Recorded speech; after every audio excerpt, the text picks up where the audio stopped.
Dicen que la dignidad no tiene precio, pero aquella tarde descubrí que la humillación sí tiene un costo. Y yo estaba a punto de cobrar cada centavo con intereses. Me llamo Zoila, y a mis 72 años había sobrevivido a un divorcio tormentoso, a la crianza solitaria de un hijo y a la construcción de un pequeño imperio gastronómico desde la nada. Pensé que la vida ya no tenía sorpresas amargas para mí, que me había ganado el derecho a descansar sobre los laureles de mi esfuerzo. Cuán equivocada estaba. Aquel sábado, el sol caía pesado sobre el jardín de eventos, pero el frío que sentí en el pecho cuando mi nuera me empujó hacia las sombras fue más gélido que cualquier invierno que hubiera pasado en mi soledad. Ese día debía ser el más feliz en la vida de Esteban, mi nieto, mi adoración. Desde que era un niño pequeño que se aferraba a mis faldas llenas de harina, le prometí que cuando se casara, su abuela se encargaría de que tuviera la fiesta más espectacular del mundo. Y cumplí. Vaya si cumplí. Mis ahorros de años, el dinero de la venta de mi antigua camioneta de reparto y las ganancias de mi jubilación se fueron en aquel banquete. No me dolió firmar los cheques. Lo hice con el amor ciego que solo una abuela conoce. Pero el amor ciego a veces nos impide ver las serpientes que caminan a nuestro lado. Me levanté temprano esa mañana. La casa estaba en silencio. Desde que me separé de mi marido, hacía más de 30 años, había aprendido a disfrutar de ese silencio, a llenarlo con música de radio y el aroma del café recién pasado. No necesitaba a un hombre al lado para sentirme completa. Mi negocio y mi familia habían sido mi brújula. Fui hasta el armario y saqué la funda de tela que guardaba mi tesoro. Un traje de seda cruda, color champaña, con botones de nácar y un corte clásico que jamás pasaba de moda. O al menos, eso creía yo. Lo compré hacía exactamente 20 años, para la graduación universitaria de mi hijo, Roberto. Recuerdo lo mucho que me costó pagarlo en aquel entonces, cosiendo horas extra y vendiendo cientos de empanadas. Ese traje no era solo tela, era un símbolo de mi resistencia, de mi capacidad para proveer elegancia en medio de la escasez. Lo había cuidado con esmero, lavándolo a mano, envolviéndolo en papel de seda para que la humedad no lo tocara. Al ponérmelo frente al espejo de mi habitación, sentí que el tiempo se detenía. La seda se ajustó a mi cuerpo, que aunque ya no tenía la firmeza de la juventud, mantenía la postura erguida de quien ha cargado mucho peso sin doblarse. Me alisé la falda, me coloqué un broche de plata que perteneció a mi madre y me sentí una reina lista para ver a su príncipe coronarse. Llegué al salón de eventos en un taxi. El lugar era impresionante.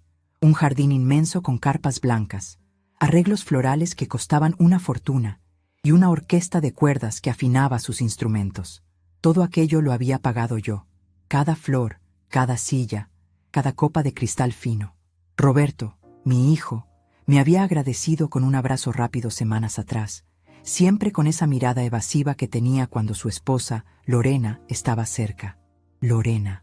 Una mujer de 40 y tantos años, obsesionada con las redes sociales y la apariencia de una familia perfecta que solo existía en su cabeza y en las fotos retocadas que subía a internet. Nunca nos llevamos bien, pero yo, por amor a mi hijo y a mi nieto, había aprendido a morder mi lengua. Mantuve una distancia prudente, una diplomacia fría, pero ese día la diplomacia se iba a romper en 1000 pedazos. Entré al jardín con una sonrisa amplia, buscando con la mirada a Esteban. Quería verlo antes de la ceremonia, darle la bendición y decirle lo orgullosa que estaba. Los invitados comenzaban a llegar, gente joven, amigos de la pareja y algunos familiares lejanos. Caminé con paso firme, sintiendo el roce suave de mi traje de seda. Me sentía elegante, apropiada, una matriarca respetable. De repente, una mano me sujetó el brazo con una fuerza innecesaria, casi agresiva. Me giré y me encontré con los ojos de Lorena. Llevaba un vestido rojo sangre, demasiado ajustado, y un maquillaje que pretendía ocultar las líneas de expresión que la amargura le había tatuado. No me sonrió. Su mirada recorrió mi cuerpo de arriba a abajo, deteniéndose con desprecio en mi traje color champaña, en mis zapatos cómodos de tacón bajo, en mi broche de plata antigua. ¿Lorena?, pregunté, desconcertada por su agarre. ¿Qué pasa? ¿Dónde está Esteban? Ella no respondió de inmediato.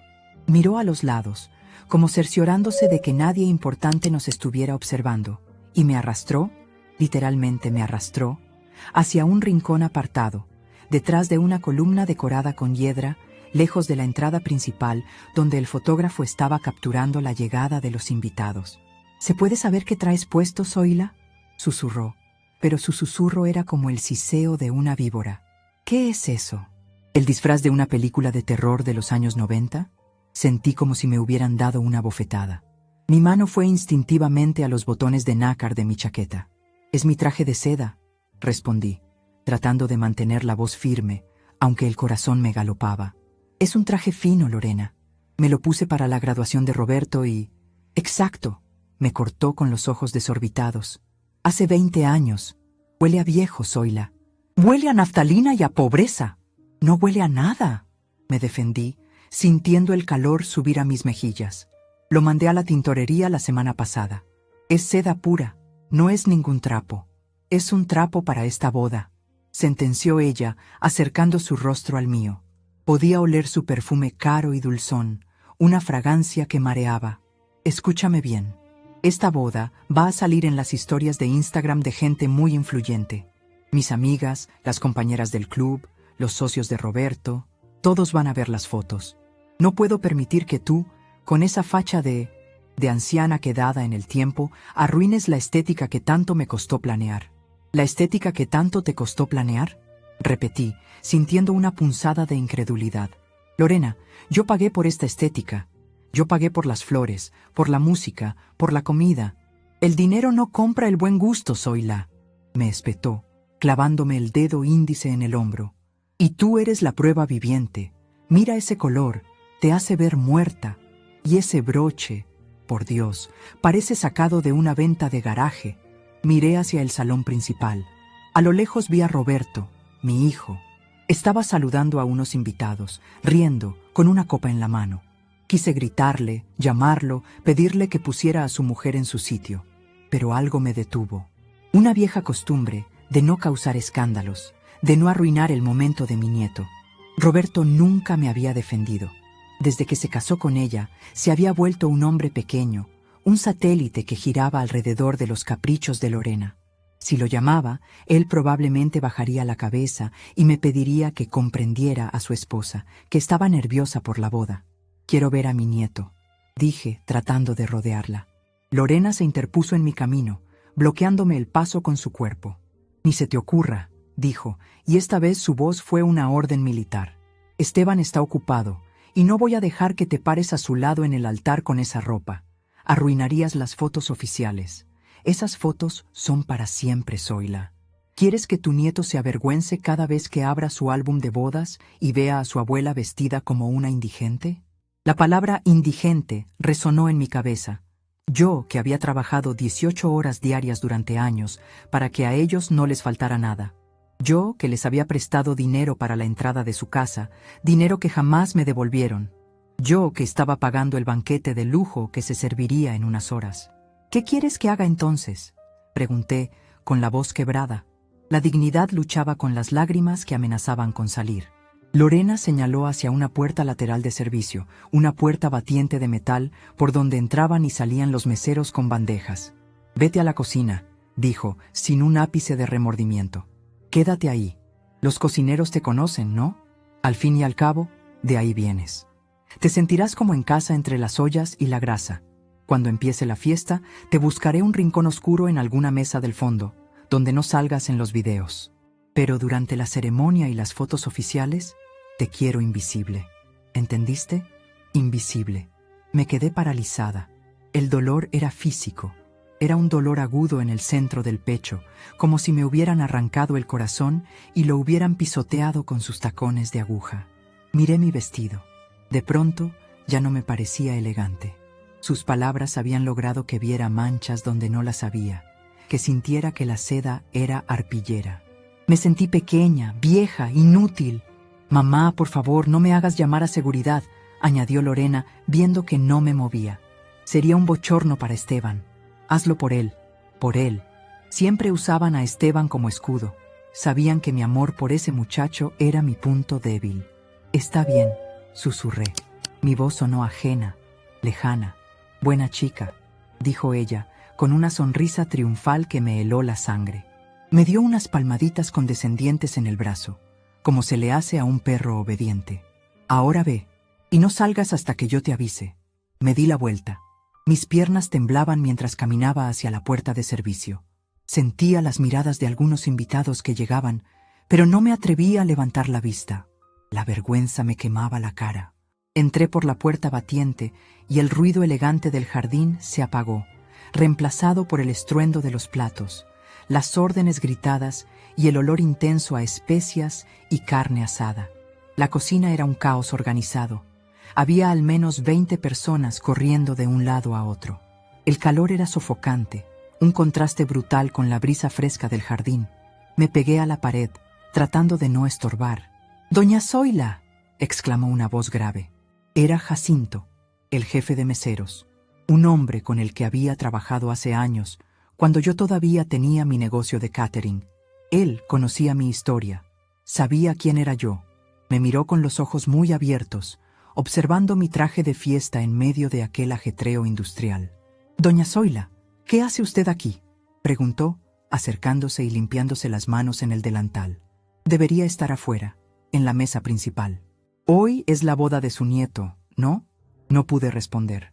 El nudo en mi garganta era tan grande que me impedía respirar.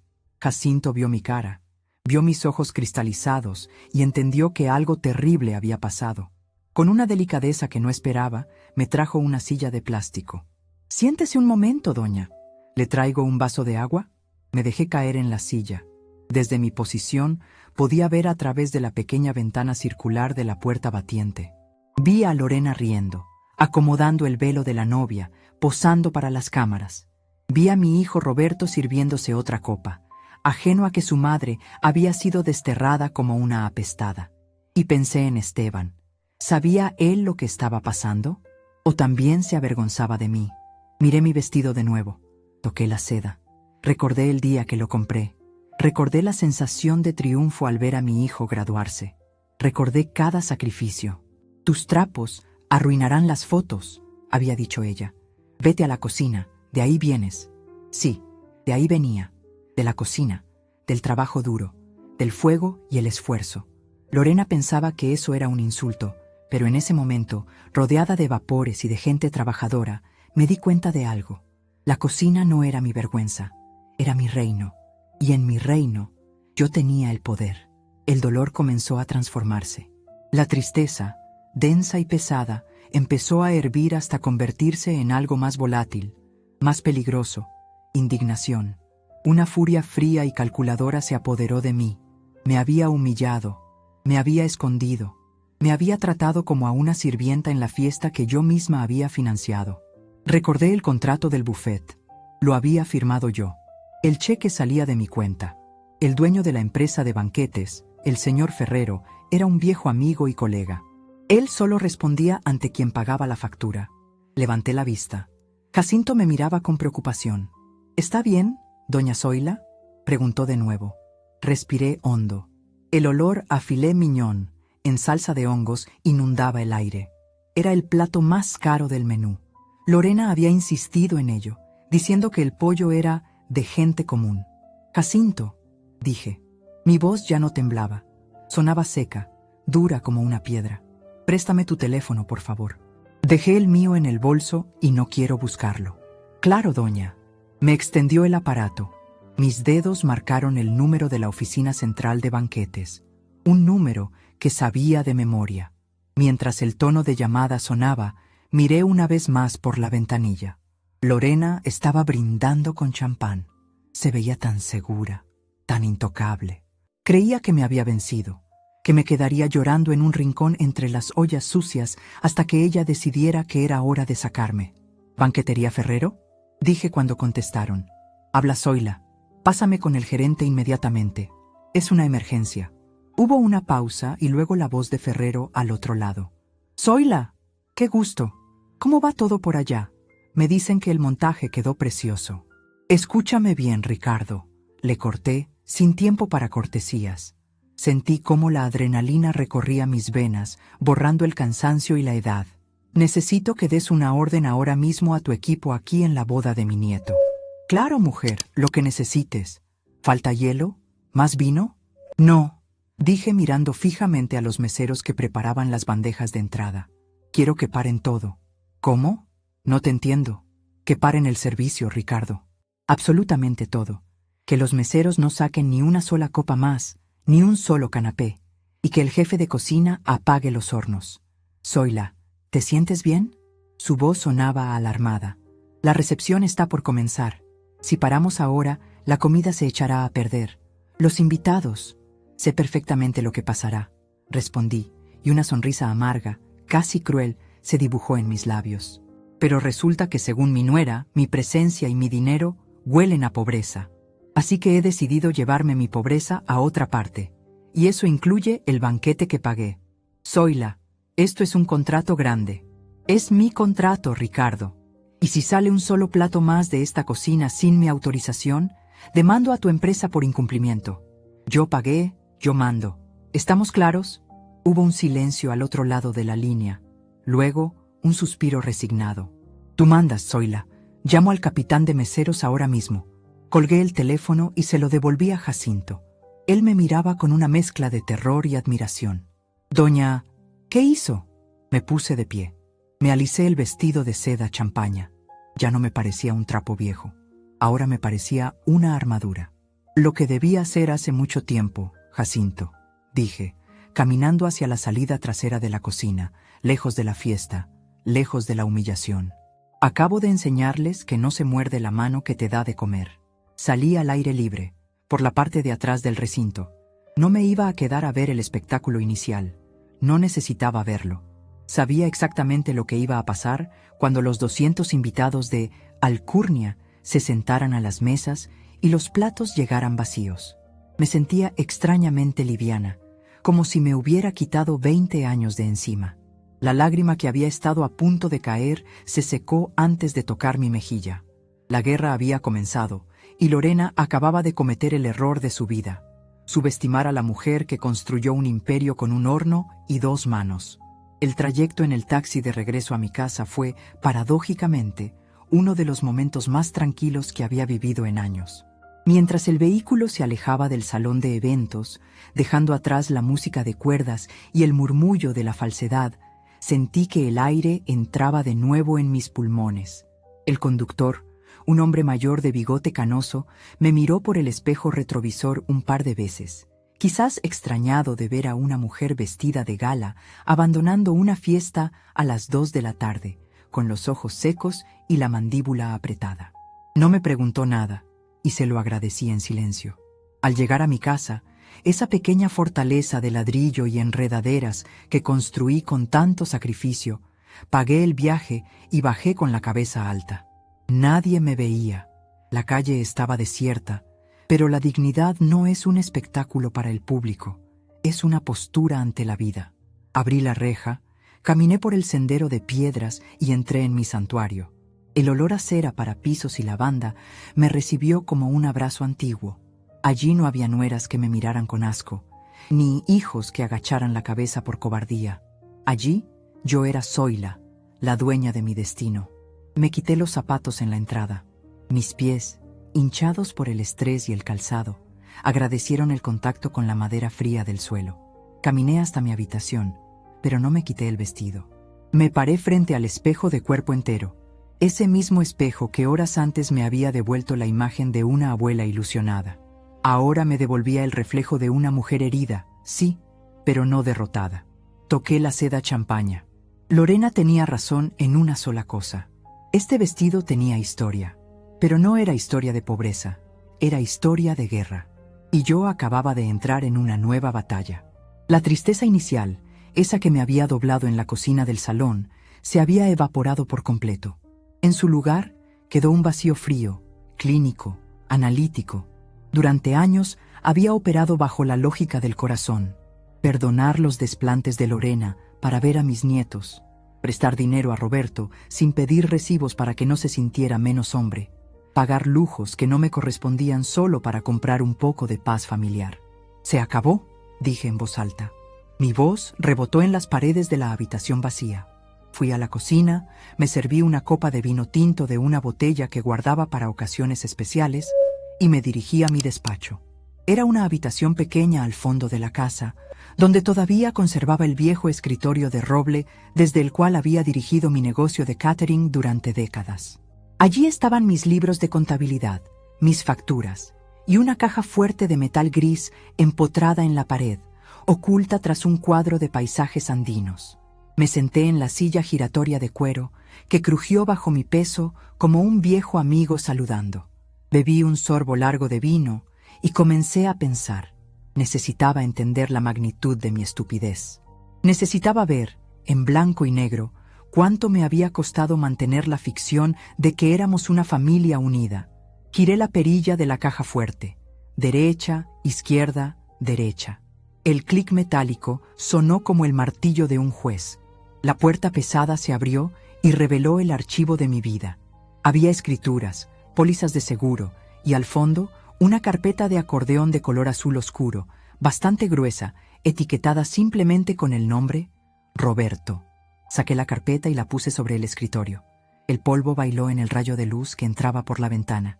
Al abrirla, el olor a papel viejo me golpeó. Empecé a sacar documentos, uno por uno. Primero, los recibos de la Universidad de Roberto, pagados al contado. Luego, las facturas del coche que le regalé cuando se casó. Y entonces, llegué a la sección que mi mente, en un acto de autoprotección, había decidido olvidar o minimizar durante la última década. Había un documento notariado, fechado hacía 12 años. Recordé ese día con una claridad dolorosa. Roberto había venido a verme, llorando, diciendo que su negocio de importaciones estaba en quiebra y que el banco iba a embargar su casa. Lorena estaba embarazada de Esteban en ese entonces. Me suplicaron ayuda. Yo, por supuesto, no podía permitir que mi nieto naciera sin un techo seguro. Les entregué los ahorros de mi vida en ese momento. Una suma considerable que había planeado usar para viajar por Europa, mi sueño de juventud, pero no se los regalé. Mi abogado de entonces, un hombre desconfiado y sabio llamado Don Anselmo, insistió en que firmaran un documento. Zoila, el dinero corrompe y la memoria es flaca, me había dicho. Haz que firmen esto, no como un castigo, sino como un seguro. Desdoblé el papel. Era un reconocimiento de deuda con garantía hipotecaria. En términos simples, yo les había prestado el dinero para salvar su casa, pero a cambio, la propiedad quedaba como garantía a mi favor. Si no me pagaban en el plazo estipulado, que había vencido hacía 5 años, yo tenía el derecho legal de ejecutar la garantía. O peor para ellos, el documento estipulaba que, en caso de impago, la titularidad del 60% del inmueble pasaba automáticamente a mi nombre mediante una cláusula de adjudicación directa que ellos habían firmado sin leer, desesperados por el dinero. Mis ojos recorrieron las firmas al final de la página, la de Roberto, temblorosa, y la de Lorena, con esos trazos grandes y arrogantes que solía hacer. Ella había firmado su propia sentencia hacía 12 años y ni siquiera se acordaba. Seguí buscando. Encontré otro papel, más reciente. Era el contrato de la boda. Lo leí detenidamente, buscando las letras pequeñas. Yo figuraba como la cliente principal y pagadora única. Había una cláusula, la número 14, sobre la cancelación del servicio. Decía claramente: el cliente principal se reserva el derecho de cancelar o suspender el servicio en cualquier momento si considera que las condiciones del evento no cumplen con sus estándares, asumiendo el costo de lo ya preparado, pero sin penalización adicional por la interrupción del servicio en curso. Sonreí. No una sonrisa de alegría, sino esa mueca que hacen los lobos cuando acorralan a la presa. Legalmente, mi llamada a Ricardo Ferrero no había sido un capricho de vieja loca. Había sido el ejercicio de un derecho contractual. Lorena podía gritar todo lo que quisiera, pero yo tenía la ley de mi lado. El teléfono fijo de mi escritorio comenzó a sonar, sacándome de mis pensamientos. Miré el identificador. Era el celular de Ricardo. Lo dejé sonar 3 veces antes de contestar. Quería serenarme. Quería que mi voz sonara como la de la matriarca dueña de todo, no como la de la abuela dolida. Dime, Ricardo, contesté, omitiendo el saludo. Zoila, Esto es un manicomio. La voz de Ricardo sonaba agitada, y de fondo se escuchaba un murmullo creciente, como el zumbido de un enjambre enfurecido. Hice lo que me pediste. Paré todo. Los meseros retiraron las copas, la cocina apagó los fuegos. Estamos empacando.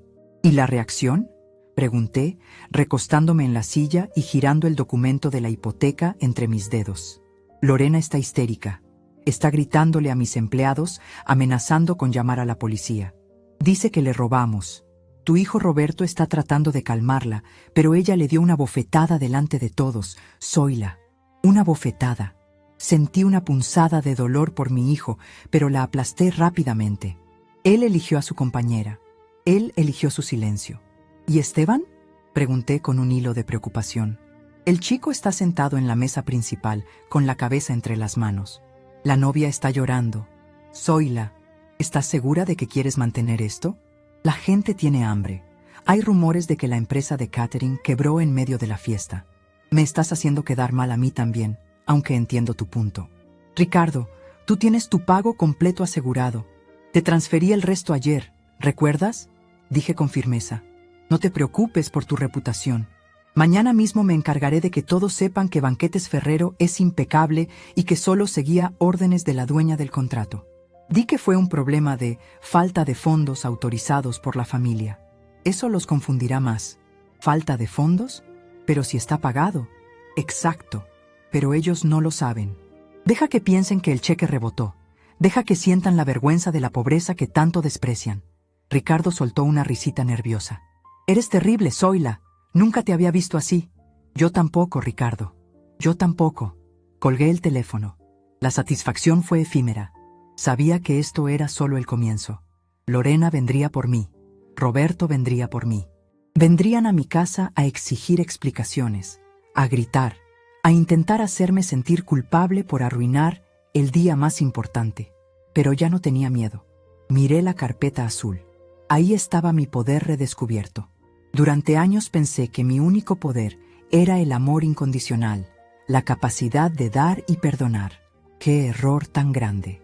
En el mundo de personas como Lorena, el amor es una debilidad que se explota. El verdadero poder, el único lenguaje que entienden, es el de la propiedad y el dinero. Me levanté y fui al baño a lavarme la cara. El maquillaje se había corrido un poco, pero mis ojos brillaban con una intensidad nueva. Me quité el broche de plata, ese que Lorena había despreciado, y lo guardé en mi joyero con reverencia. Huele a naftalina y a pobreza, murmuré, repitiendo sus palabras venenosas. Regresé al escritorio y tomé una hoja de papel en blanco y mi pluma fuente. Empecé a escribir una lista. No era una lista de compras ni de recetas. Era una lista de activos y deudas. 1. Costo del banquete cancelado, a mi favor por cláusula de reembolso parcial de insumos no servidos. 2. Préstamo hipotecario de la Casa de las Lomas, vencido. 3. Capital semilla para la empresa Importaciones Roberto, nunca devuelto. 4. Automóvil a nombre de la empresa, pero pagado por mí. La suma era astronómica. Si ejecutaba todo eso, los dejaba en la calle, literalmente. No solo les había quitado el buffet, tenía el poder de quitarles el techo, el coche y el negocio. Me estremecí. ¿Era capaz de llegar tan lejos? Miré mis manos, manos de trabajadora, con algunas manchas de la edad y cicatrices de quemaduras de horno. Eran manos que habían acariciado a Roberto cuando tenía fiebre, manos que habían cambiado los pañales de Esteban. ¿Podían esas mismas manos firmar una orden de desalojo contra su propia sangre? Recordé el empujón, la fuerza física con la que Lorena me había sacado del jardín, la humillación de ser escondida como un trasto viejo. Recordé la mirada de Roberto, desviando los ojos hacia su copa mientras su esposa me maltrataba. Sí, esas manos podían hacerlo, porque esas manos merecían respeto. Durante años fui mansa, fui la abuelita Zoila, la que siempre estaba ahí, la que nunca se quejaba, la que sacaba la chequera en silencio. Esa mujer había muerto en el momento en que cerró la puerta de servicio de la cocina. La mujer que estaba ahora sentada en el escritorio era Zoila, la empresaria que sobrevivió a crisis económicas, la que negociaba con proveedores duros, la que levantó un imperio. Y esa mujer no negociaba con terroristas emocionales. El teléfono volvió a sonar. Esta vez no era Ricardo. Era el número de Roberto. Lo dejé sonar. 1, 2, 3 veces. Hasta que se fue al buzón de voz. Inmediatamente después, sonó de nuevo. Y otra vez. La desesperación al otro lado de la línea era palpable. Imaginé la escena. El salón en silencio, los platos vacíos, los invitados murmurando. Lorena exigiendo a Roberto que arreglara a su madre. No contesté. No iba a hablar con ellos por teléfono. Si querían algo, tendrían que venir a mi terreno. Tendrían que venir a esta casa que despreciaban por ser vieja y pequeña, y tendrían que mirarme a la cara. Me levanté y busqué en la agenda telefónica de papel un número que no marcaba hacía años. ¿Despacho del licenciado Anselmo? Pregunté cuando contestaron. Sí, sé que es sábado. Dígale que habla Zoila. Sí, la de los banquetes. Dígale que necesito verlo urgente el lunes a primera hora. Tengo unos documentos de ejecución hipotecaria que necesito desempolvar. Al colgar, sentí una extraña paz. El plan estaba trazado. No se trataba solo de arruinar una fiesta. Se trataba de reestructurar la jerarquía familiar. Se trataba de enseñarles que la bondad no es sinónimo de estupidez. Me acerqué a la ventana. El sol de la tarde comenzaba a bajar, tiñendo el cielo de naranja y violeta. Era un atardecer hermoso. Me pregunté qué estarían comiendo los invitados de la boda. Probablemente, pizza fría pedida de emergencia si es que lograban encontrar algo abierto y disponible para 200 personas. Me serví otra copa de vino. Me senté en mi sillón favorito y encendí la radio. Un bolero antiguo llenó la habitación. Jura que no miento, que todo lo que tengo te lo debo a ti.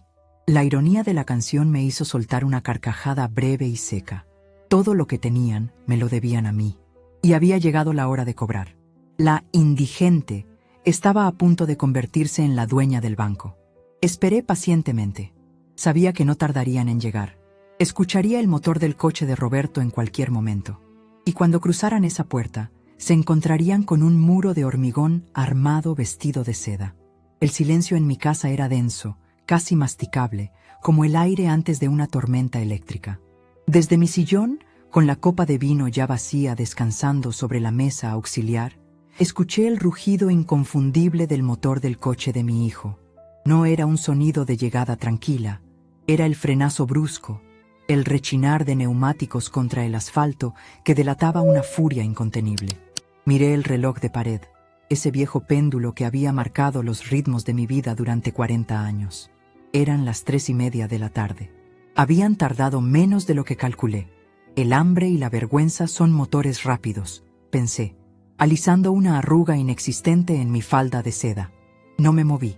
No corrí a la puerta como solía hacer, con esa ansiedad de madre que busca complacer. Me quedé sentada, con la carpeta azul bajo mi mano derecha, sintiendo la textura rugosa del cartón como si fuera la empuñadura de una espada. La puerta principal se abrió de golpe. Ni siquiera llamaron. Escuché los tacones de Lorena repiqueteando furiosamente contra la madera del pasillo, seguidos por los pasos pesados y arrastrados de Roberto. ¡Zoila! El grito de Lorena retumbó en las paredes, haciendo vibrar los cristales de la vitrina donde guardaba mis figuras de porcelana. Sé que estás aquí. Da la cara. Aparecieron en el umbral de la sala como dos espectros de una pesadilla. Lorena, que horas antes parecía una modelo de revista, ahora era un cuadro del desastre. El maquillaje se le había corrido por el llanto o el sudor, creando surcos negros bajo sus ojos que la hacían ver maníaca. El vestido rojo, tan ajustado, parecía asfixiarla ahora que su respiración era agitada y violenta. Roberto venía detrás, con la corbata desanudada y el rostro enrojecido, una mezcla patética de bochorno y rabia prestada. Giré la cabeza lentamente, sin levantarme. Los miré con una calma que yo misma desconocía, una frialdad que debió desconcertarlos, porque por un segundo se quedaron paralizados. «Buenas tardes», dije. Mi voz salió suave, educada, contrastando brutalmente con su histeria. Lorena avanzó 3 pasos, con el dedo índice apuntando a mi cara como una bayoneta. «¿Buenas tardes? ¿Tienes el descaro de decir buenas tardes?», chilló, y su voz se quebró en un gallo agudo. Acabas de arruinar la boda de tu nieto. Nos has humillado delante de todo el mundo. La gente se tuvo que ir a comer a un maldito restaurante de comida rápida porque tú cancelaste el buffet. Roberto se puso a su lado, intentando adoptar una postura de autoridad que le quedaba grande. Mamá, te pasaste, dijo negando con la cabeza. Esto es inaceptable. Ferrero nos dijo que tú diste la orden. Que dijiste que no había fondos. Nos hiciste quedar como unos estafadores. ¿Y no lo son?, pregunté. La pregunta quedó flotando en el aire. No esperé respuesta. Siéntense. Están alterados. No me voy a sentar en tus muebles viejos, escupió Lorena. Quiero una explicación y la quiero ya. Y más te vale que tengas la chequera lista, Zoila, porque vas a pagar cada centavo de indemnización por el daño moral que nos has causado. Mis amigas, la gente del club, todos piensan que estamos en la ruina. Ahí estaba, el dinero, siempre el dinero. Me puse de pie lentamente.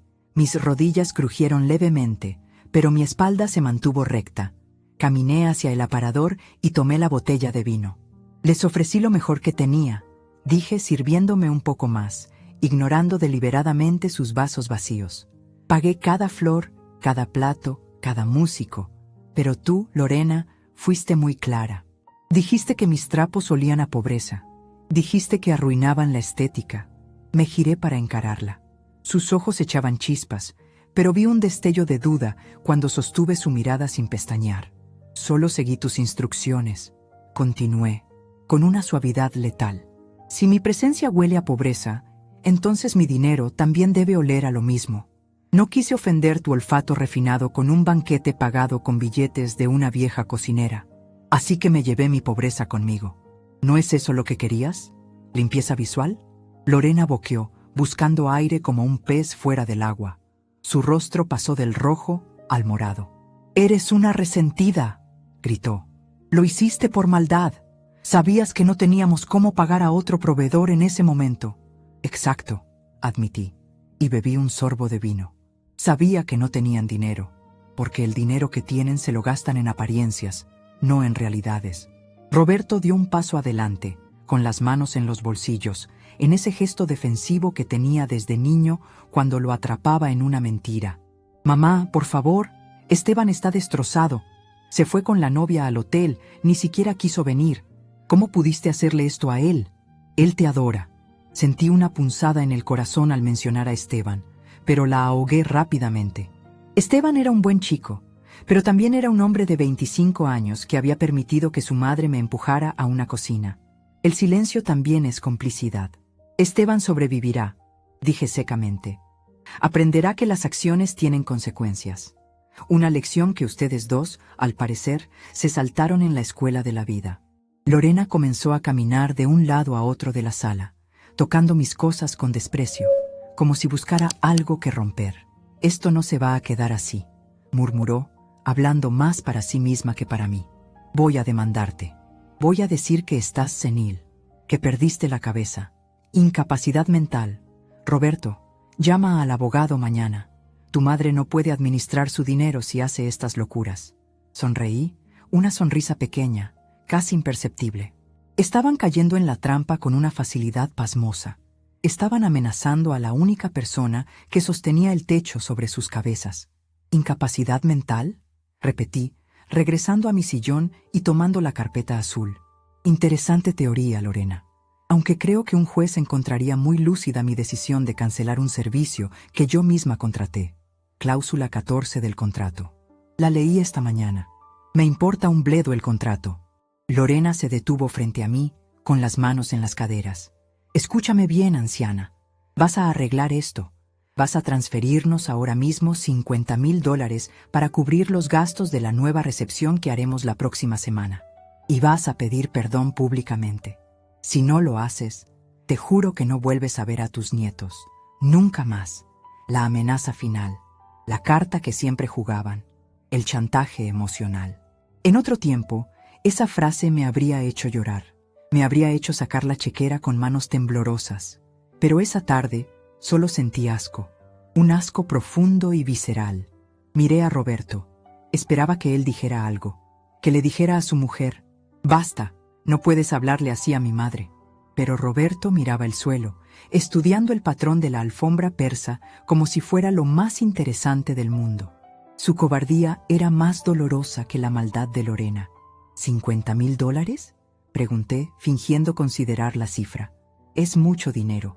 Es lo mínimo, aseguró Lorena, viendo una grieta en mi armadura, o eso creía ella. Y quiero el control de las cuentas de la empresa de Roberto. Sé que tú todavía tienes firmas autorizadas. Quiero que te retires completamente. Ya estorbas, Zoila. Tu tiempo pasó. Ahora nos toca a nosotros disfrutar. ¿Disfrutar? Susurré. Claro. ¿Han trabajado tanto? Abrí la carpeta azul sobre mis rodillas. El sonido del papel al desplegarse fue el único ruido en la habitación durante unos segundos. Saqué el documento notariado, aquel reconocimiento de deuda con garantía hipotecaria que habían firmado hacía 12 años. El papel estaba amarillento en los bordes, pero la tinta negra de las firmas seguía tan oscura y vinculante como el día en que se plasmó.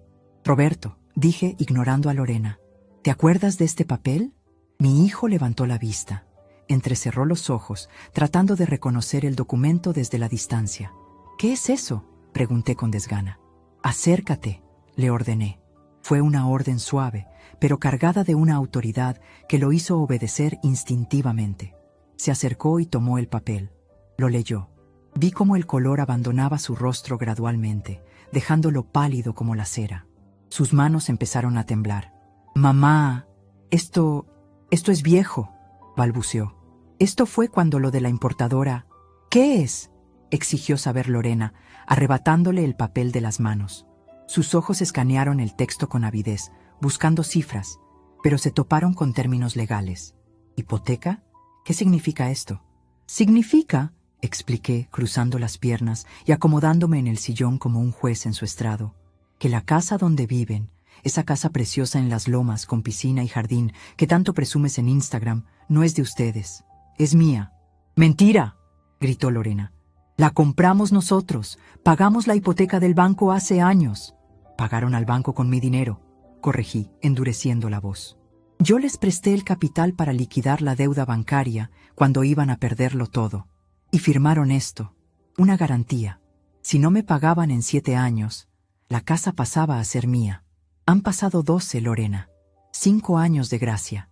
5 años en los que no he recibido ni un centavo, ni un gracias, ni una visita que no fuera para pedir algo. Lorena miró a Roberto con horror. ¿Es cierto?, le siseó. ¿Le debemos la casa a esta mujer?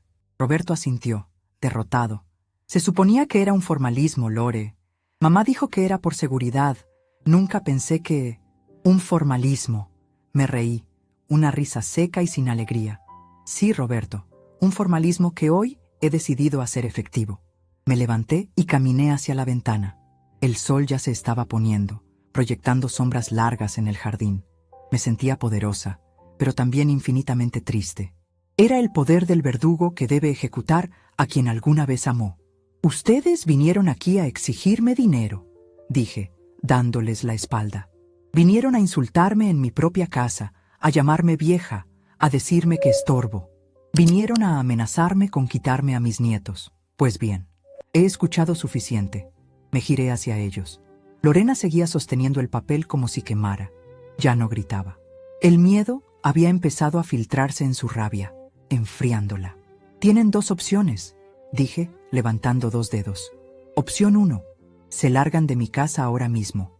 Piden disculpas públicas por haberme tratado como a un perro y aceptan que a partir de hoy las reglas cambian. Se acabaron los cheques, se acabaron los regalos, se acabaron los caprichos. ¿Y la opción 2? Preguntó Roberto, con un hilo de voz. La opción 2, dije, caminando hacia el teléfono fijo y descolgando el auricular. Es que llamo a mi abogado, el licenciado Anselmo. Él ya tiene redactada la demanda de ejecución hipotecaria. Si hago esa llamada, el lunes por la mañana tendrán una orden de desalojo en su puerta. Y no solo perderán la casa. Iré por la empresa, Roberto. Iré por el coche. Iré por todo lo que pagué y que ustedes creen que les pertenece por derecho divino. El silencio volvió a caer sobre la sala, pero esta vez era diferente. No era el silencio de la espera, era el silencio del terror. Lorena miraba el papel, luego a mí, luego a sus zapatos de marca que probablemente yo también había pagado indirectamente. Estaba calculando. Veía los engranajes de su mente maquiavélica girar a toda velocidad. Sabía que había perdido, pero su orgullo le impedía doblar la rodilla. «No te atreverías», susurró ella, intentando recuperar algo de su veneno. «¿Dejar a tu propio hijo en la calle? ¿A tu nieto? Eres una madre, Zoila. Las madres no hacen eso. Las madres crían hijos, no parásitos», respondí con una frialdad que me heló hasta a mí. «Y las abuelas consienten, pero no se dejan pisotear. Me subestimaste, Lorena. Pensaste que porque soy vieja y me gusta cocinar, soy estúpida. Pensaste que mi amor era debilidad».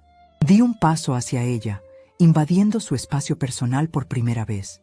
Ella retrocedió instintivamente, chocando contra el borde de la mesa. «Mírame», le exigí. «Mírame bien. No soy la viejecita del rincón oscuro. Soy la dueña de todo lo que te rodea. Y estoy cansada. Muy cansada». Roberto se cubrió la cara con las manos. Escuché un sollozo ahogado. «Mamá, por favor, no nos hagas esto». «Yo no les estoy haciendo nada», repliqué. «Ustedes se lo hicieron a sí mismos en el momento en que decidieron que yo valía menos que una foto perfecta». El teléfono en mi mano empezó a emitir el tono de fuera de línea. Lo colgué lentamente. «Tienen hasta mañana al mediodía para decidir», sentencié. «Ahora, váyanse. Quiero cenar tranquila. Y por favor, cierren la puerta al salir. No quiero que se escape el calor de mi hogar, ni que entre el olor a su hipocresía». Lorena soltó el papel sobre la mesa como si fuera tóxico. Me miró con un odio puro, destilado, pero no dijo nada. Sabía que cualquier palabra más podría costarle su estilo de vida. Agarró a Roberto del brazo y tiró de él hacia la salida. «Vámonos», dijo ella, con la voz temblorosa. «Esto no se ha acabado». «Te equivocas», respondí mientras caminaban hacia el pasillo. «Esto apenas empieza». Escuché la puerta cerrarse. Esta vez no hubo portazo. Fue un cierre suave, casi temeroso. Me quedé sola de nuevo en la sala. Mis piernas, que habían aguantado firmes durante la confrontación, de repente flaquearon. Me dejé caer en el sillón, exhalando un aire que no sabía que estaba conteniendo. Miré el documento sobre la mesa. Lo recogí y lo volví a guardar en la carpeta azul. Mis manos no temblaban. Sentí una extraña claridad mental. Durante años había vivido con una venda en los ojos, justificando lo injustificable. Hoy, la venda había caído. Fui a la cocina y me preparé una taza de té de manzanilla. Mientras el agua hervía, miré por la ventana hacia el jardín oscuro. Sabía que Lorena no se rendiría tan fácil. Intentaría manipular a Esteban, intentaría ponerme a la familia en contra, pero no sabía que yo tenía más ases bajo la manga. No sabía que yo guardaba copias de los extractos bancarios, de los correos electrónicos abusivos, de cada pequeña traición. Esa noche dormí como no lo hacía en años, sin la ansiedad de si les gustaría el regalo, de si me llamarían, de si era suficiente. Sabía que la guerra sería larga y sucia, pero por primera vez en mi vida no estaba luchando por su amor. Estaba luchando por mi dignidad, y esa era una batalla que no pensaba perder. Mañana sería domingo, un buen día para ir a misa, agradecer a Dios por la fortaleza y luego reunirme con Anselmo para preparar el golpe final. Porque si algo había aprendido en la cocina, es que los platos se sirven mejor cuando los ingredientes han reposado y los cuchillos están bien afilados. La mañana del lunes amaneció con un cielo de plomo, gris y pesado, como si la atmósfera misma supiera que ese día se dictarían sentencias irrevocables. No había dormido mucho, pero tampoco sentía cansancio. Una extraña electricidad me recorría el cuerpo. Esa misma energía nerviosa que sentía años atrás antes de cerrar un contrato grande para mi empresa de catering. Me levanté antes del amanecer, me duché con agua fría para espabilar los sentidos y me vestí con mi mejor traje sastre, un conjunto azul marino, sobrio, impecable. Ya no había lugar para sedas festivas ni colores champaña. Ese día no era una abuela, era una acreedora. A las 8 en punto, el timbre de la casa sonó con la puntualidad británica que caracterizaba a don Anselmo. Mi abogado, un hombre de 70 años con la piel curtida como el cuero de su maletín y unos ojos que habían visto demasiadas miserias humanas, entró saludando con un leve asentimiento de cabeza. No necesitábamos muchas palabras. Él sabía lo que había en juego. Extendió los documentos sobre la mesa de caoba del comedor, alineándolos con precisión quirúrgica. ¿Estás segura de esto, Zoila?, preguntó, mirándome por encima de sus gafas de lectura. Una vez que firmes la notificación de ejecución y la demanda civil, no hay vuelta atrás. La maquinaria legal es lenta para arrancar, pero imposible de detener. Nunca he estado más segura, Anselmo, respondí, sirviéndole una taza de café negro. La duda es un lujo que ya no me puedo permitir. Ellos vienen en camino. Les dije que vinieran a las 9. Traen al muchacho, advirtió él, mirando por la ventana. Acaba de estacionarse el coche de tu hijo. Veo bajar a Esteban. Sentí un vuelco en el estómago, una náusea repentina. Sabía que usarían a mi nieto. Lorena era predecible en su crueldad. Sabía que Esteban era mi talón de Aquiles, la única grieta en mi armadura por donde podía intentar desangrarme. Respiré hondo, conteniendo las lágrimas que querían asomar por la traición de ver a mi muchacho siendo utilizado como escudo humano. «Que pasen», dije, endureciendo la mandíbula. «Que pasen todos». Cuando la puerta se abrió, el aire de la habitación cambió. Lorena entró primero, con la cabeza alta y una sonrisa arrogante que no llegaba a sus ojos. Llevaba unas gafas de sol enormes, probablemente para ocultar los estragos de un fin de semana de furia. Detrás venía Roberto, cabizbajo, arrastrando los pies como un reo que camina al patíbulo. Y al final, Esteban. Mi nieto me miró y sentí que el corazón se me partía. Tenía los ojos rojos, hinchados. No me saludó. Se quedó de pie junto al marco de la puerta, con los brazos cruzados, emanando una mezcla de dolor y resentimiento que me golpeó más fuerte que cualquier insulto de su madre. «Aquí estamos, Zoila», dijo Lorena, quitándose las gafas con un gesto teatral y lanzándolas sobre el sofá. «Y trajimos a Esteban para que tengas la decencia de explicarle a la cara por qué decidiste arruinar el día más importante de su vida. Dile, anda, dile que fue un capricho de vieja senil». Roberto intentó intervenir, poniendo una mano sobre el hombro de su esposa. «Lorena, por favor, no empieces así». «Cállate, Roberto», le espetó ella. «Tu madre nos declaró la guerra, pues aquí tiene a sus soldados». Me quedé de pie junto a la cabecera de la mesa, con Anselmo a mi derecha como un guardián silencioso. No miré a Lorena. Mis ojos se clavaron en Esteban. «Siéntate, hijo», le dije suavemente. «No me quiero sentar, abuela», respondió él, y su voz se quebró. «Solo quiero saber por qué. ¿Por qué nos hiciste eso? Mis amigos, la familia de mi esposa, todos piensan que estamos locos o quebrados. Fue una humillación espantosa. Mamá dice que te volviste loca, que cancelaste el buffet porque no te gustó cómo te sentaron en la mesa. ¿Es verdad? ¿Por un asiento, abuela?» La manipulación de Lorena había sido maestra. Había reducido mi dignidad pisoteada a un simple berrinche por un asiento. «No fue por un asiento, Esteban», dije, manteniendo la voz firme aunque por dentro temblaba. «Y tampoco fue un capricho». «¡Claro que lo fue!», gritó Lorena, avanzando hacia la mesa. «Mírala, Esteban. Mírala ahí parada con su abogado. Nos quiere quitar la casa. Nos quiere dejar en la calle. ¿Puedes creerlo? Tu propia abuela». Esteban abrió los ojos desmesuradamente y miró a Roberto. «¿Papá? ¿De qué habla?» Roberto no respondió. Se hundió en una silla, cubriéndose la cara con las manos. El silencio de mi hijo fue la primera grieta en la narrativa de Lorena. «Siéntense», ordené de nuevo, y esta vez mi voz resonó con tal autoridad que hasta Lorena retrocedió un paso y se dejó caer en una silla. Esteban, confundido, se sentó frente a mí. Hice una señal a Anselmo. El abogado abrió su maletín y sacó 3 carpetas gruesas. El sonido del papel deslizándose sobre la madera pulida fue el único ruido en la sala durante unos segundos eternos. «Esteban», comencé, ignorando deliberadamente a sus padres. «Tú eres un hombre inteligente. Acabas de casarte. Vas a formar tu propia familia. Y para construir un futuro necesitas cimientos de verdad, no de mentiras». «¿De qué mentiras hablas?», preguntó él con desconfianza. «De todas las que han sostenido el estilo de vida de tus padres durante los últimos 15 años», respondí. Tomé la primera carpeta y la lancé suavemente hacia el centro de la mesa. Se abrió, revelando estados de cuenta bancarios, copias de cheques y transferencias. Tu madre te dijo que cancelé el buffet porque estaba ofendida por mi asiento.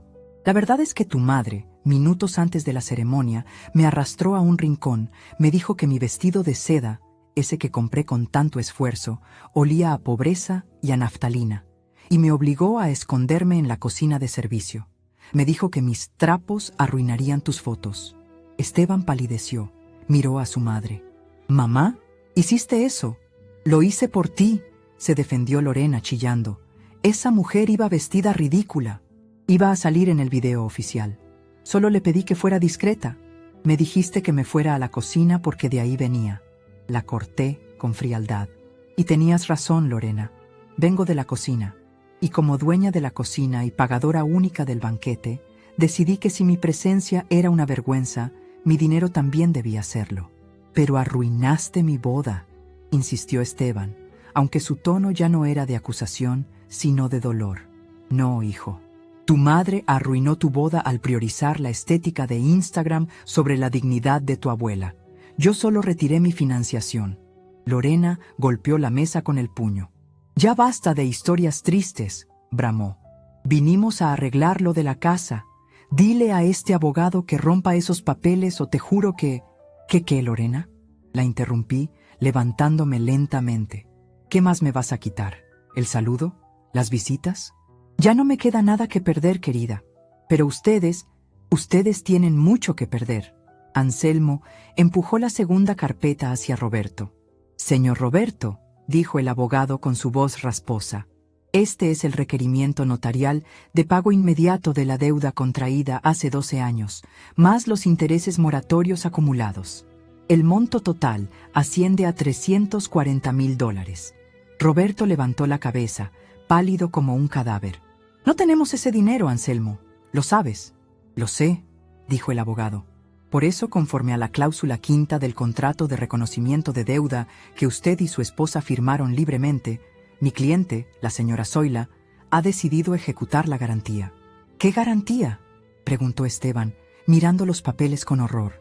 «La casa, Esteban», dije yo. «La casa de las lomas donde creciste. La casa que tus padres dicen que es suya. Nunca lo fue. Yo pagué la hipoteca cuando el banco iba a embargarlos. Ellos firmaron un papel diciendo que si no me pagaban, la casa volvía a ser mía. Y nunca pagaron.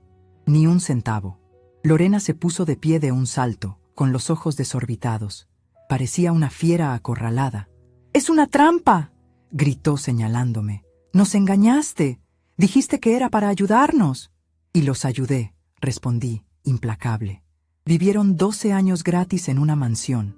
12 años de viajes, de coches nuevos, de ropa de marca, todo financiado porque no tenían que pagar hipoteca ni alquiler. Vivieron como ricos con el dinero de esta vieja cocinera. Pero la fiesta se acabó, Lorena». «No puedes echarnos», chilló ella. «Es nuestro hogar. Esteban, dile algo. Es la casa de tu infancia». Esteban tomó los documentos. Sus manos temblaban mientras leía las cifras, las fechas, las firmas de sus padres. Vi cómo la realidad se asentaba en su mente. La imagen de sus padres exitosos se desmoronaba frente a sus ojos, revelando a dos personas irresponsables que habían abusado de la bondad de su abuela. «Papá», murmuró Esteban, «¿es cierto esto? ¿Le deben todo este dinero a la abuela?». Roberto asintió, incapaz de mentir frente a la evidencia documental. «Sí, hijo, es cierto. Y no solo eso», añadí, lanzando la tercera y última carpeta. Fue el golpe de gracia, la bomba final que tenía reservada. «Anselmo, explícales la situación de la empresa Importaciones Roberto».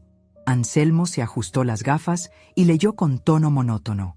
«La señora Zoila posee el 51% de las acciones de la empresa, ya que aportó el capital inicial y las reinyecciones de flujo de caja durante las crisis de 2015 y 2019. Como accionista mayoritaria, ha convocado una junta extraordinaria para esta mañana a las 11. El único punto del día es la destitución del actual gerente general, el señor Roberto, y la disolución y liquidación de los activos de la sociedad». El silencio que siguió fue absoluto. Era el silencio del fin del mundo. Roberto me miró, y por primera vez vi miedo real en sus ojos. No miedo a perder dinero, sino miedo a perder su identidad. Sin la casa y sin la empresa, Roberto no era nada. Mamá, susurró, la empresa es mi vida. No, Roberto, le corregí con tristeza. La empresa era mi inversión. Tú solo jugabas a ser el jefe y has sido un mal administrador. Has desviado fondos corporativos para pagar los lujos de tu esposa. Tengo las auditorías aquí. Podría demandarte por administración fraudulenta y enviarte a la cárcel. Pero no lo haré, porque sigues siendo mi hijo. Solo voy a cerrar la empresa. Se acabó el juego.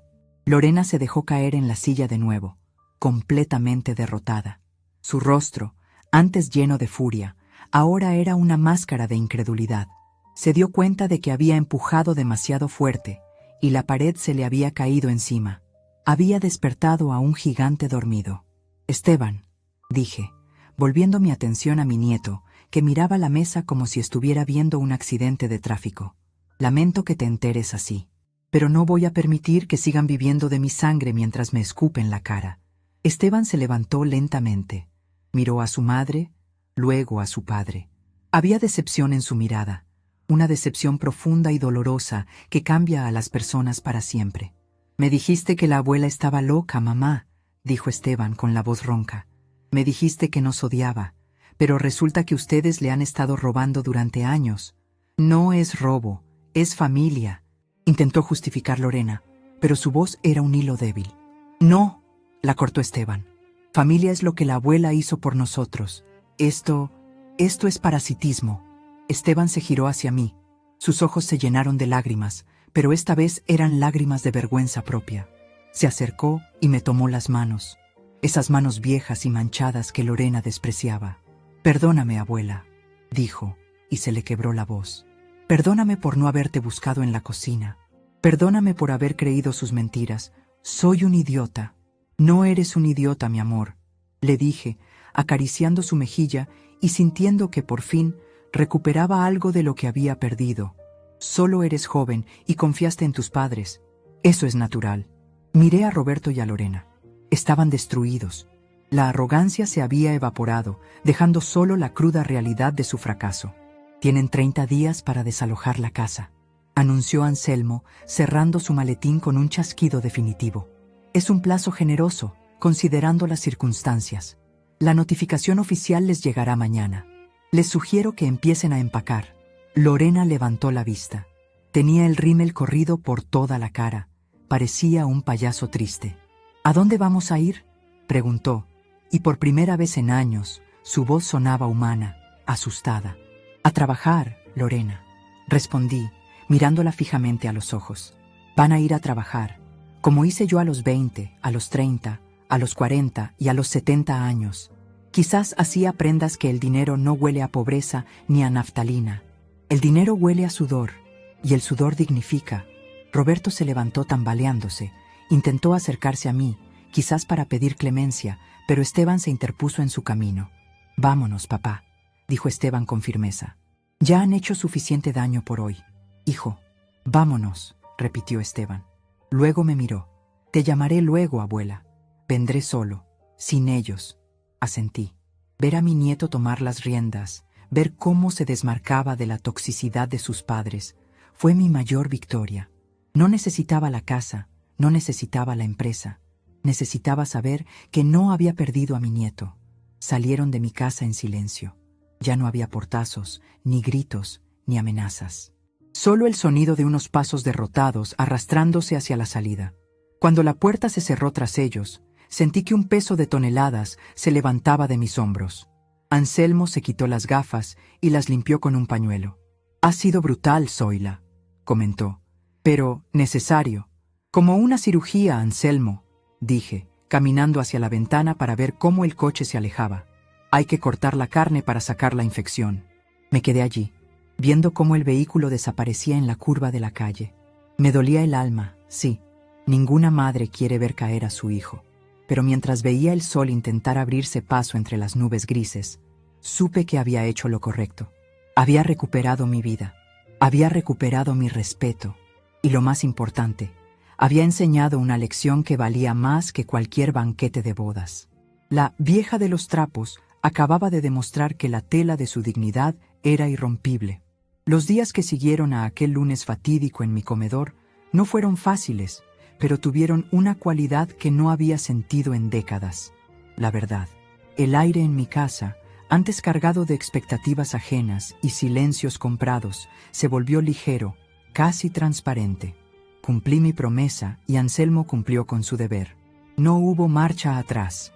La maquinaria legal, una vez puesta en movimiento, trituró las fantasías de grandeza de mi hijo y mi nuera con la indiferencia de una apisonadora. El desalojo de la casa de las Lomas ocurrió exactamente 30 días después de nuestra confrontación. Yo no estuve presente mientras sacaban sus muebles. No tenía el estómago para ver a Roberto cargar cajas con la espalda doblada por la vergüenza, ni para escuchar los últimos gritos histéricos de Lorena maldiciendo mi nombre a los 4 vientos. Sin embargo, fui al día siguiente. Necesitaba ir. Necesitaba ver con mis propios ojos que el templo de la mentira había quedado vacío. Cuando entré en aquella mansión, mis pasos resonaron en el piso de mármol desierto. Las paredes, antes cubiertas de cuadros pretenciosos y espejos dorados, mostraban ahora los recuadros pálidos donde no había dado el sol, cicatrices de una decoración que nunca pudieron costear realmente. Recorrí las habitaciones. El vestidor de Lorena, que solía estar atiborrado de zapatos y bolsos de diseñador, estaba pelado. Solo quedaba una percha de alambre tirada en el suelo y un olor rancio a perfume caro mezclado con polvo. En la cocina de esa casa, una cocina de revista que Lorena jamás usó para cocinar nada más complejo que un café, encontré una nota pegada en la isla de granito. Era de mi hijo. Decía simplemente: «Adiós, mamá. Espero que estés contenta con tu victoria».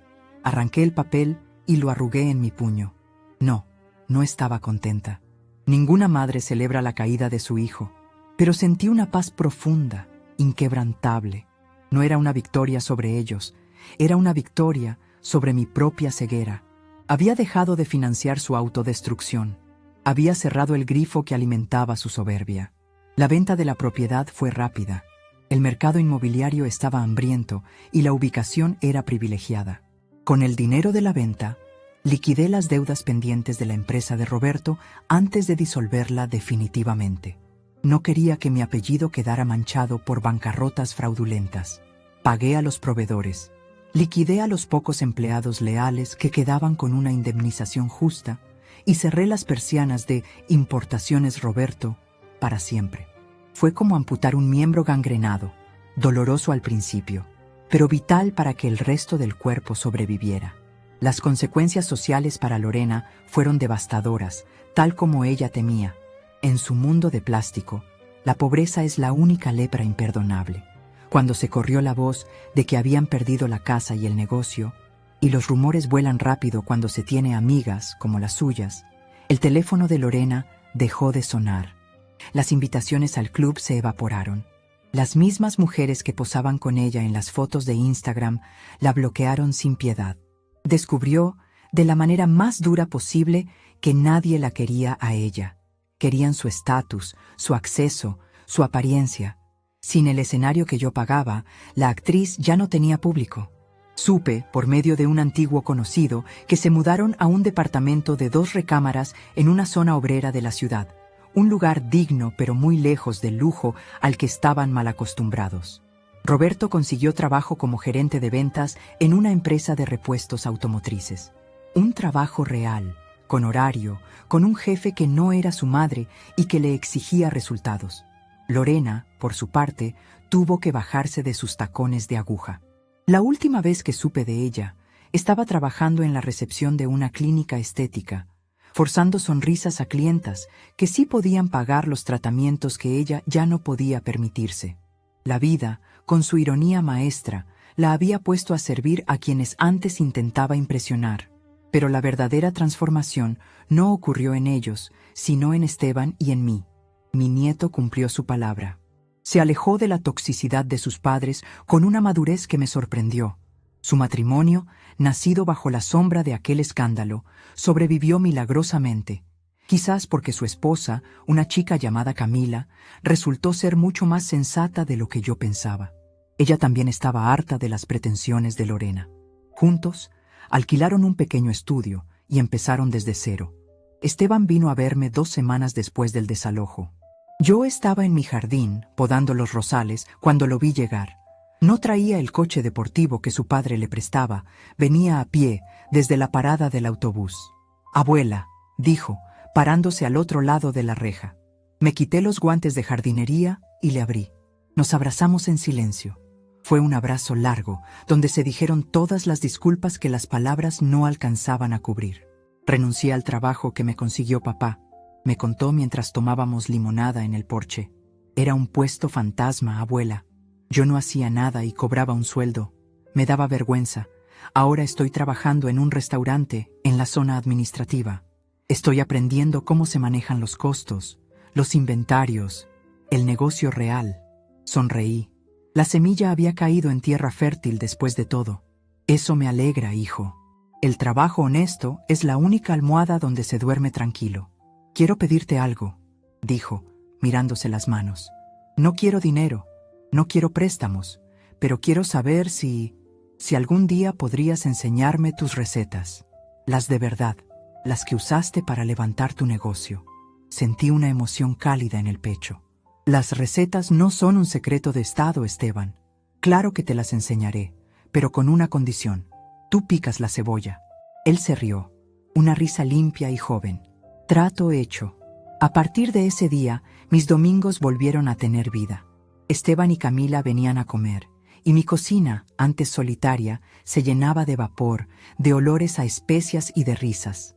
Les enseñé a hacer mis famosas empanadas, el asado negro, los postres que habían pagado la educación de su padre.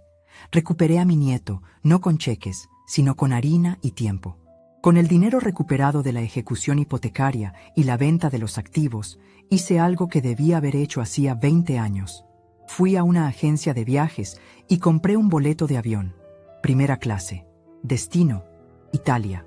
Siempre había soñado con recorrer la Toscana, con comer pasta hecha a mano en pequeños pueblos de piedra, con ver el atardecer sobre los viñedos, pero siempre lo había pospuesto. Primero la universidad de Roberto, decía. Primero la casa de los chicos. Primero la boda. Siempre había un primero que no era yo. Esa mujer postergada murió el día que me encerraron en la cocina. La nueva Zoila no pedía permiso. El viaje fue una revelación.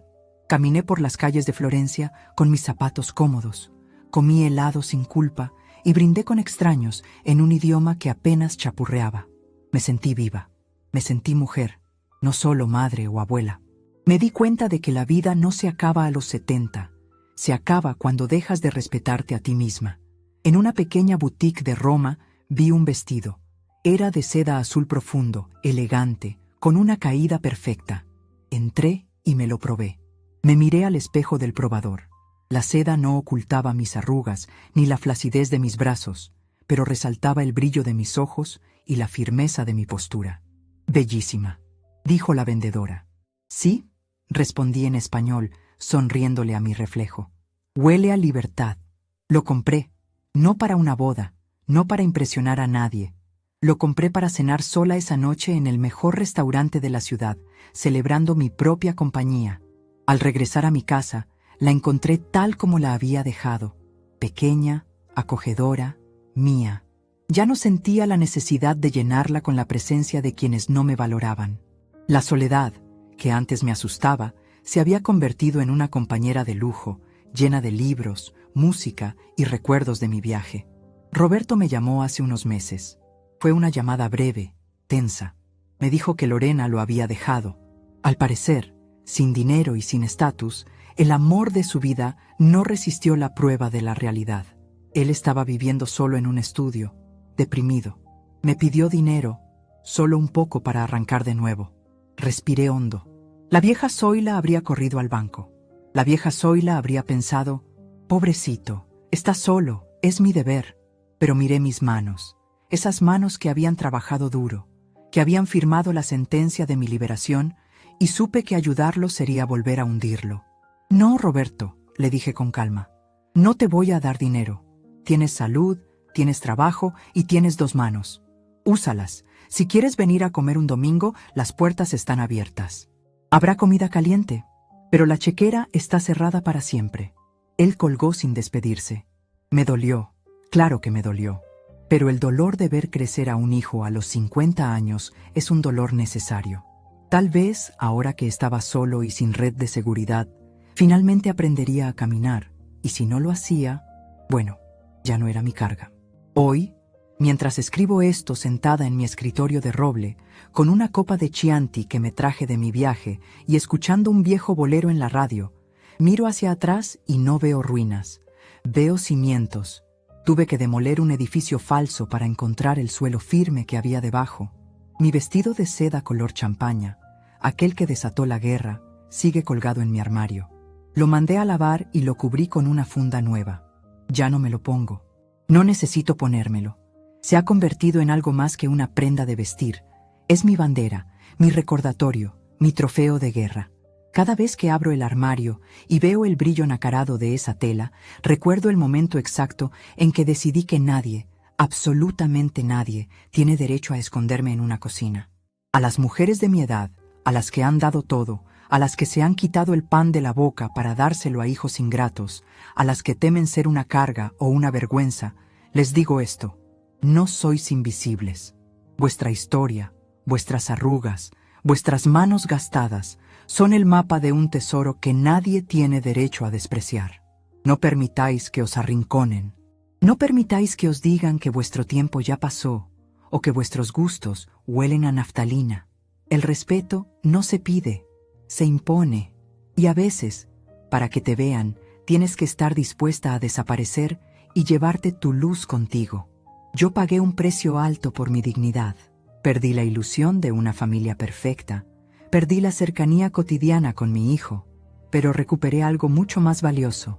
Me recuperé a mí misma. Y créanme, compañeras de camino, no hay soledad más triste que la de estar acompañada por quienes te hacen sentir sola, ni compañía más grata que la de tu propia paz ganada a pulso. La vida es un banquete, y yo, Zoila, he decidido que nunca más me sentaré a la mesa de quien no me sirva con respeto, porque al final del día, la dignidad es el único vestido que nunca pasa de moda y el único lujo que nos llevaremos a la tumba.